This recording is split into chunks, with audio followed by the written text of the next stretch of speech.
یہ دنیا مصائب کے لیے بنائی گئی ہے، اس لیے عقل مند کو صبر سے کام لینا چاہیے۔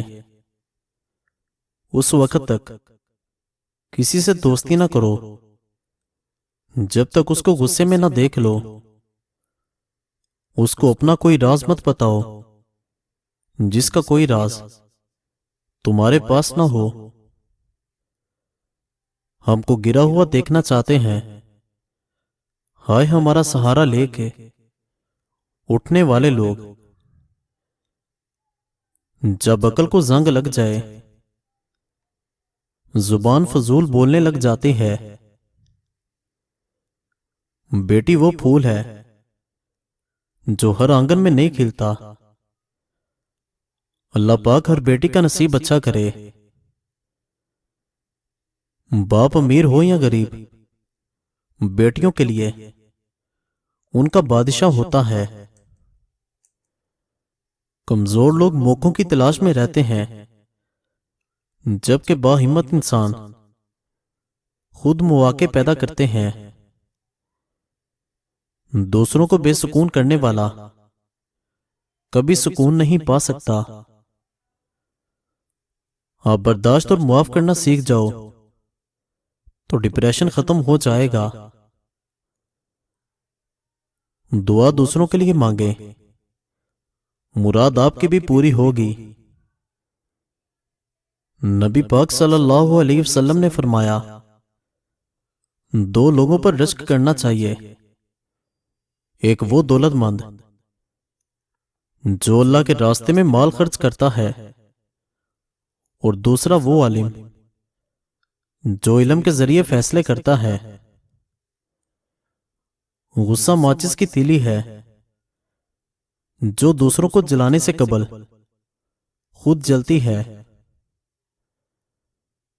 اگر کوئی تمہیں دھوکہ دے تو خاموشی کے ساتھ پیچھے ہو جاؤ، یہ سزا اس کے لیے کافی ہے۔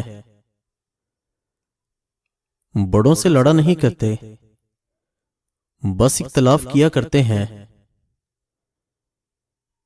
انسان اپنی غلطی پر اچھا وکیل بن جاتا ہے اور دوسروں کی غلطی پر سیدھا جج بن جاتا ہے۔ دھوکہ اور دکھ اس وقت انتہائی شدید ہوتے ہیں جب وہ اس شخص کی جانب سے ملے جس پہ ہم کو بہت گہرا مان ہوتا ہے۔ زبان کا تانا نیزے کی ضرب سے زیادہ اثر کرتا ہے۔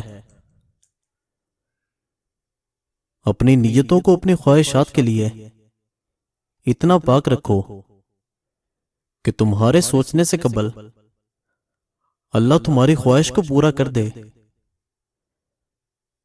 فقیری پلیٹ میں رکھ کر نہیں ملتی، میں کو سولی چڑھنا پڑتا ہے۔ جھوٹے کا ساتھی بھی جھوٹا ہی ہوتا ہے، کبھی سچا اور مخلص نہیں ہو سکتا۔ اپنی اولاد کو زمانہ جدید کے مطابق تعلیم دو تاکہ وہ رزق کما سکیں، اور دین کا علم دو تاکہ وہ برباد ہونے سے بچ جائیں۔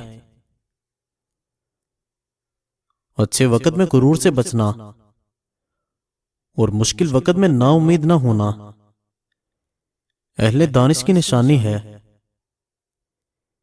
کسی پر بھروسہ اتنا ہی کریں کہ جب وہ آپ کا بھروسہ توڑے تو آپ برداشت کر سکیں۔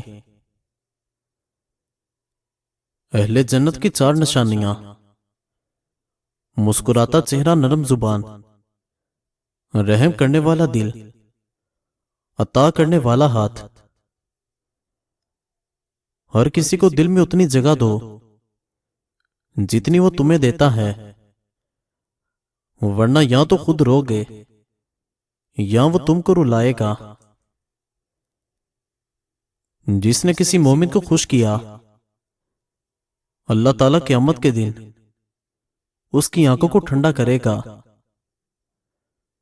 کوشش کرے کہ آپ ہمیشہ پھول بن کر رہیں تاکہ دوسروں کو آپ کی زندگی سے خوشبو ملتی رہے۔ زندگی کا یہ ہنر بھی آزمانا چاہیے۔ جنگ کسی اپنے سے ہو تو ہار جانا چاہیے۔ ماہ رمضان میں 2 صدقے کر دو، رزق سنبھالنا مشکل ہو جائے گا۔ کسی غریب مسکین کو روزہ افطار کروا دو، اور کسی بھوکے پیاسے جانور کو کھلا پلا دو۔ دنیا میں جھوٹے لوگوں کو ہی بڑے ہنر آتے ہیں، سچے لوگ تو الزاموں سے ہی مر جاتے ہیں۔ اتنی دور جا کر حاجی بن سکتے ہیں تو ایک دوسرے کے قریب رہ کر انسان کیوں نہیں بن سکتے؟ زندگی میں سکون چاہتے ہو تو غصہ، ضد اور خواہش کی پرستش چھوڑ دو۔ خدا کے بعد یہ سہولت صرف باپ دیتا ہے کہ خطائیں دیکھ کر بھی نہ رزق روکتا ہے، نہ محبت چھوڑتا ہے۔ اپنوں سے اختلاف بے شک رکھیں، لیکن کسی میدان میں اپنوں کو ہرانے کے لیے کسی دشمن کے صف میں کھڑا ہونا بے وقوفی، بے عزتی اور منافقت ہے۔ کچھ لوگ ہمارے ہمدرد ہوتے ہیں اور کچھ لوگ بس درد ہوتے ہیں۔ مسکرانا اور خاموش رہنا دنیا کے 2 طاقتور ترین ہتھیار ہیں۔ وقت گزر جاتا ہے، پر وقت کے ہاتھوں جو اپنوں سے اذیت ملتی ہے وہ کبھی نہیں بھلائی جا سکتی۔ اپنے سے کمزور کے ساتھ کیا جانے والا سلوک ہی انسان کا اصل اخلاق ہوتا ہے۔ اور لوگوں کے غلام مت بنو۔ جب رب کریم نے تمہیں آزاد پیدا کیا ہے،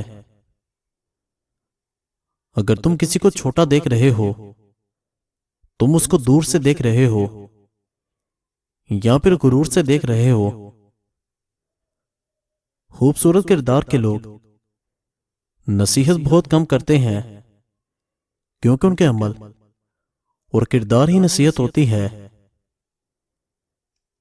دل کی تسلی کے لیے صرف اتنا ہی کافی ہے کہ اللہ نے کچھ اور بہتر سوچا ہوگا۔